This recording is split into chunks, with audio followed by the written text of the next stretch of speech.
AITA for refusing to let my child share a room with their step-sibling? I, 36F, am a mom to a wonderful 10-year-old boy, Ethan. He's my world, and it's been just the two of us for the past 5 years since I divorced his father. Ethan is a sweet, sensitive kid. He loves reading, building elaborate Lego sets, and is starting to get really into drawing. He's always been a little shy, but when he feels safe, his personality shines. My partner Dan, 38M, and I have been together for about 2 years now.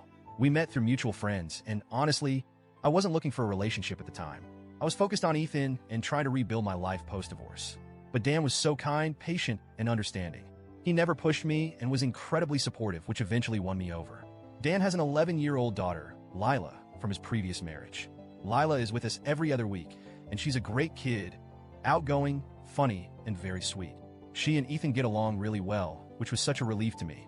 I know how tricky blending families can be, so seeing them laugh and play together felt like a win. About a year ago, Dan moved in with us. It felt like the right step, and we all adjusted surprisingly well. Ethan was a little nervous at first. He's always been territorial about his space, but Dan made an effort to connect with him without being overbearing. I thought we were on the right track. Both Ethan and Lila have their own rooms in our house. Ethan's room is his sanctuary. It's filled with his favorite books, his art supplies, his posters. Basically, it's him in room form. Lila has her own room too, even though she's only here part-time. I wanted her to feel like she had a space that was hers, somewhere she could feel comfortable and at home. This arrangement has worked well. The kids have their own spaces to retreat to, which I think is so important, especially at their ages. They're both at that stage where boundaries and privacy are starting to matter.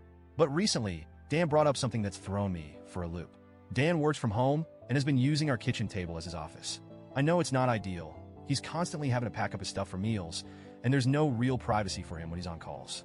He's been hinting for a while that he needs a proper workspace, but I didn't realize how serious he was until he sat me down a few weeks ago. He told me he wanted to turn one of the kids' rooms into a home office. Specifically, he suggested having Ethan and Lila share a room so he could use the other as his workspace. I was honestly stunned. My first reaction was to say no flat out. The idea of asking either of the kids to give up their room felt wrong to me, especially Ethan. This house has been his home since he was born. His room is his safe space, and I know how much it means to him. Dan argued that it's normal for siblings or step-siblings to share rooms. He said the kids get along well, and it wouldn't be a big deal. He pointed out that Lila is only here half the time, so it's not like they'd be sharing 24/7. But here's the thing, it's not just about logistics. It's about what their rooms represent. For Ethan, his room is his refuge. It's where he goes when he's overwhelmed or just needs to be alone. Lila has her own space at her mom's house, but when she's with us, I want her to feel like she has a home here too. Asking them to share feels like taking something important away from both of them. I tried to explain this to Dan, but he got defensive. He said I was being inflexible and unwilling to compromise for the sake of our relationship. He accused me of prioritizing Ethan's needs over his, which really hurt. He even said that my refusal to budge was making him feel like an outsider in our home. I felt awful hearing that. I don't want Dan to feel excluded or unimportant. I really don't. But I also feel like it's my responsibility as a mom to protect Ethan's comfort and boundaries. To try and meet him halfway, I suggested some alternatives. I proposed setting up a small workspace in our bedroom.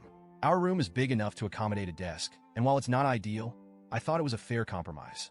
I also suggested rearranging the living room to carve out a more private area for him.